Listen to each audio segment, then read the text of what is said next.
Yeah, and so when you get back to the UK, how does that suddenly fix it? Do they just have access to different? I won't go into a lot of detail, Yeah, but yeah, yeah, yeah, yeah. it was you go to the tropical disease clinic, and the parasite is microscopic. Yeah. Once they find it, which it took them a few times to find it, you take a pill, it's gone.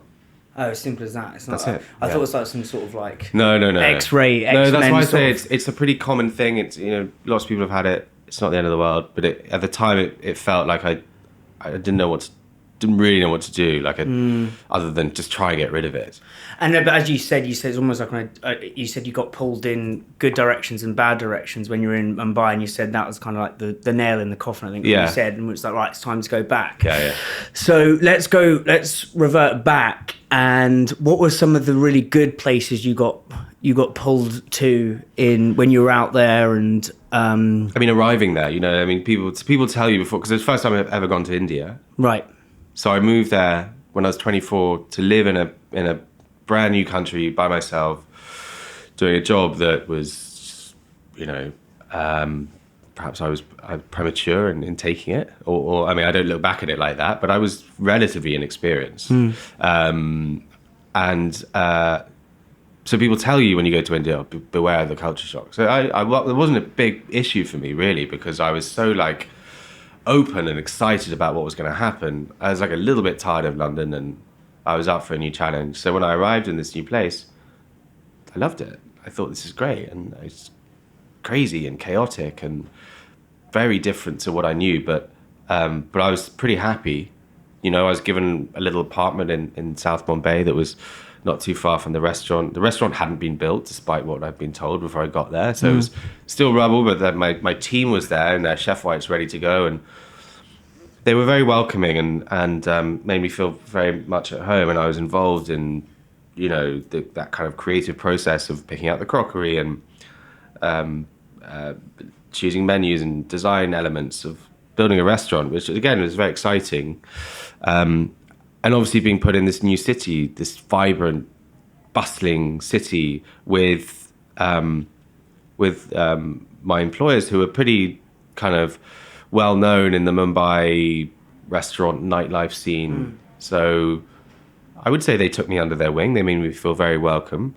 And at the beginning, I remember really enjoying it. I documented the whole thing, and it's in a diary, and you could see from my writing, it starts with that feeling of excitement and possibly naivety to the whole experience, and then you see my mood gradually declining. Like I said, everyone was very welcoming, and it felt very exciting. I was in amongst this kind of new group of people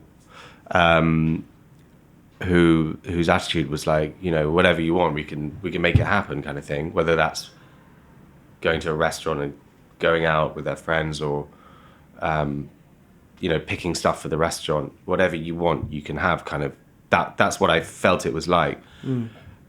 Which for a young guy was pretty exciting.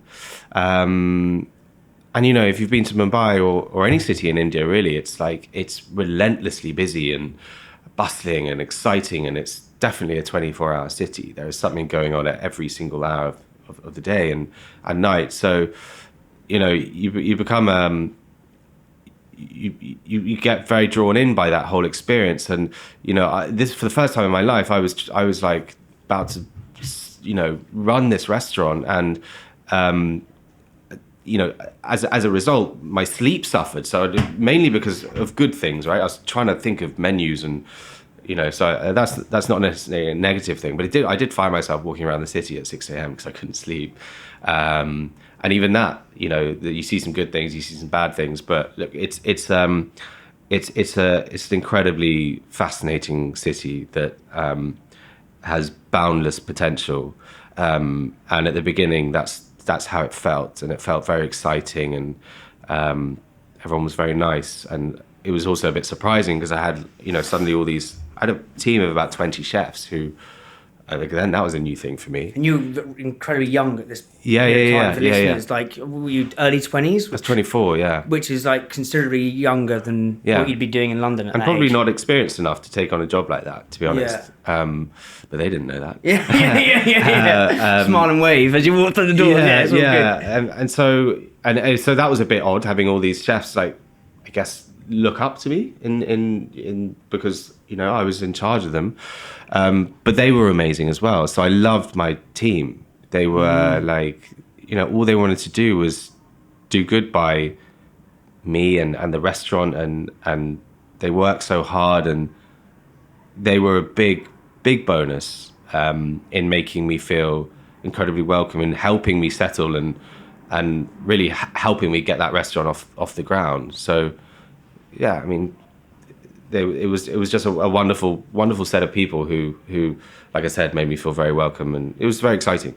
How did you? Because I interviewed Jack Stein the other week, and he was saying this thing about how one chef had said to him, he was starting out, and he said instead of doing like a small service, he goes, right, just go right into the deep end, and that's how you'll find out whether you can do it or not. And he's like, fuck it, I did it, and I could do it. You're 24, as you said, you're almost slightly in London, kind of inexperienced, but in a good thing. You had kind of that naivety. Yeah. How did you go in and kind of, considering you didn't have that experience getting that authority in the kitchen over here, how did you go in and, without anyone kind of guiding you, say, right, this is how we're going to do things? Because I think in life, one of my favourite quotes is like, bite off more than you can chew than chew like hell. It's like... It's probably a bit of that. Yeah, the founder of Minor Figures taught me that, and I used it a lot. I'm like, fuck it, just go for it. Yeah. How did you... do that? Do you know what I mean? Well, that was sort of my attitude with the whole experience. You know, I do believe more so now than ever that you put yourself out of your comfort zone and you will learn something. And you know, the reality is, cricket wouldn't necessarily exist in the form that it does had I not gone to India. I would have never turned to Indian food. So I think putting yourself out of your comfort zone is very important. The guys in my team in the kitchen, they gave me confidence because they thought I knew everything, which I didn't. But you know, they did what I told them to do, and I guess part of it was like winging it, and part of it was like the hopeful belief that, okay, I am here. They did trial me to get here, so maybe I can do it. Although I never think I am good enough, right? And that's true to this day. Whenever I see people eat my food, my first thought is they hate it. They really don't. So like, you know, when people react, they're like, you know, that could be good, that could be bad. I always think it's bad until I hear that it's good. So I guess, you know, you have to believe in yourself. I had to believe in myself, and I think I did. But there was definitely a feeling of, you know, I really need to try and make this work, because I'm not like 100% sure I can do this. But then surely that's the case with most things. So yeah, I think someone said to me, it's like every founder has this equal balance of Messiah versus imposter complex. So it's like Messiah's, I can do whatever, I can do it, versus the imposter, and I'm the same with this. It's like, oh, what am I doing? But if you have too much Messiah, then you think you kind of indestructible.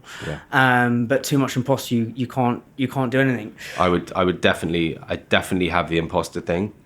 Not so much the Messiah thing, I don't think. But yeah, I'm sure it's a balance, isn't it?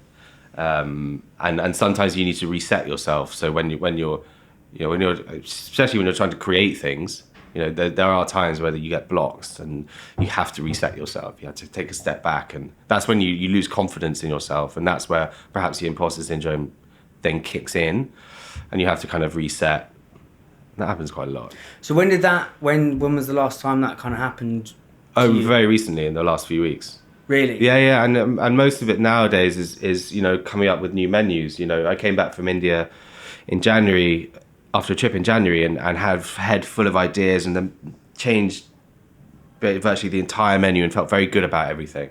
And after a few weeks, you're like, okay, I need to change things up a little bit again, keep it moving, and then the ideas stop, and all it takes is just a very quick, clean break, whereby you might read a book, or you might chance upon something, a new idea, or whatever it may be, and then suddenly you're on a bit of a roll. And now I feel back back where I'm comfortable, but it'll happen again. That's the thing, because I listen back to all of these podcasts, and sometimes I listen back to it as I'm listening for like notes and stuff like that, and sometimes I'm just like, that is fucking awful. Like, I'm just telling myself the most nefarious things. Just that, don't even bother. But then sometimes I'm like, oh, it's okay. So all that's actually all right, mate. But then in terms of, I suppose I'm asking this selfishly. So when you have these big kind of gushings of imposter syndrome, all those feelings of like, this isn't going anywhere, it isn't working. What are some of the ways to like reset will? Like, how do you do that? You said you read a book. Like, how do you get the ideas back? Try and regain inspiration from somewhere and ideas. I mean, that's really where it comes from. Ultimately, you know, my role has developed as time has gone on within cricket or my life or whatever it may be, but trying to remember what got me here in the first place, which is cooking. Yeah. And also just trying to keep moving forward with that. You know, one of the main reasons why I wanted to do something with Indian food was because it has the endless possibility of evolution within you know, the formation of what you're making. It's forever evolving, I think. It has an incredibly rich culture and history, and that allows you to kind of, I hope, to take it further. And so the possibilities are endless. It's just about staying focused and trying to make sure that ultimately what you're serving and what you're putting on the menu in front of customers is the right thing. So just resetting is really trying to like be inspired. Yeah, I like that. It's almost like when the curiosity can almost get you out of that slump. Yeah. It's very easy to do, but it's also very easy not to do. Yeah. You know what I mean? Has there ever been a period when you've kind of stayed in that too long? Yeah, I'm sure there has. Yeah. Yeah. So we talked about kind of the cultural shock right at the beginning. What was it that shocked you when you got there that you kind of didn't you know, you leave Heathrow or Gatwick, wherever, and you're on the plane. What was it that really shocked you in terms of, oh, I just wasn't expecting this? Do you know what I mean? Because I think that can happen in so many places you go to. It's as you're about to land into Mumbai. Right. You start flying over a sea of blue, and that's tarpaulin over the slums, and that's like, okay, this is something I've never seen before, because the airport is virtually surrounded by. They've smartened it up a little bit now, but. That's the first thing you notice when you fly into Mumbai, and then when you come out of the airport in a car, it's also what you see, and so that's new, and that's immediately difficult to like see, and Mumbai is very much a city of major disparity between wealth. You know, there is the incredibly rich and the incredibly poor, and you can kind of see them all everywhere you look. Is it segregated like in No. terms of like South Africa's, or is it more like, because No, London's but kind of, it's all mixed, muddled in. Below every skyscraper there's a slum. Probably not every single one, but Yeah. That's wild. You can see the extremes everywhere, I think. Yeah. And that's quite difficult, because you're kind of hoping it meets in the middle somewhere, and people aren't so rich and people aren't so poor, but that's the reality of that city, then and now, I think. So that was the first impression, and that was like, okay, you wasn't necessarily expecting that. Is there anything else that shocked you? Anything else that like shocked you from when your time? The sheer density of people, the traffic, those are the first things that took me back. You know, I was like, it took me a long time to get a very short distance to my apartment. But yeah, it was like I said, despite all of that, you know, because people say, oh, it's a shock. You go in with that knowing it will be, and it is very exciting. And for those first few months, it was great. Yeah.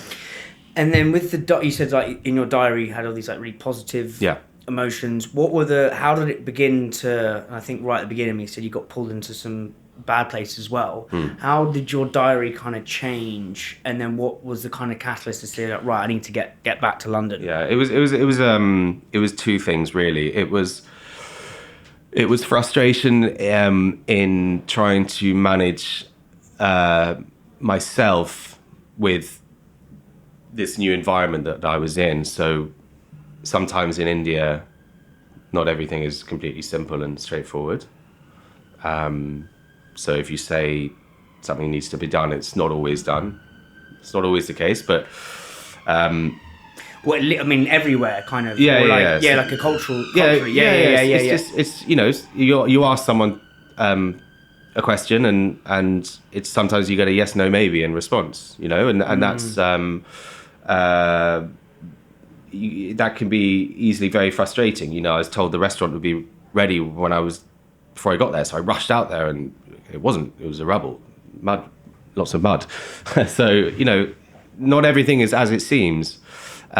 It's chaotic, and it's challenging. It's never like, for me, Mumbai was never just relaxed and sort of medium, if that makes sense. Yeah. It was either like intensely chaotic. In fact, that was really all it was. And my kind of form of escape was to shut myself in my four walls in my apartment and just breathe, because the noise is constant. Really? The car horns are constant. The moment you're out of your door, you're hit with a wall of heat and lots of people. So that's really challenging. And then, you know, on top of that, I had an unfortunate experience whereby I sort of had a stalker who at first robbed me and then threatened me with you know, my life and stuff. As in, like, was it? It was in an ATM next to my house, next to my flat, and he was. Crime rate big there? No. Like, it's not like a Colombia or Brazil. No, I was very unlucky. That's and wild. anyone who's listening to this, don't let it put you off going there, because I was very unlucky.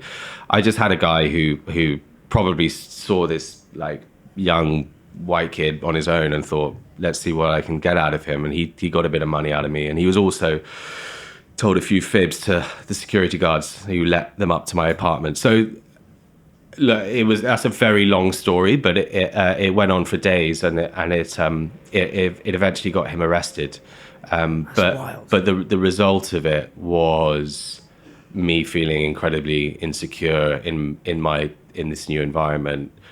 This guy now knows where I live, and you know, I'd been threatened on several occasions, and at the time when it happened, I was sort of ended up in the middle of the street shouting for help from whoever. Yeah.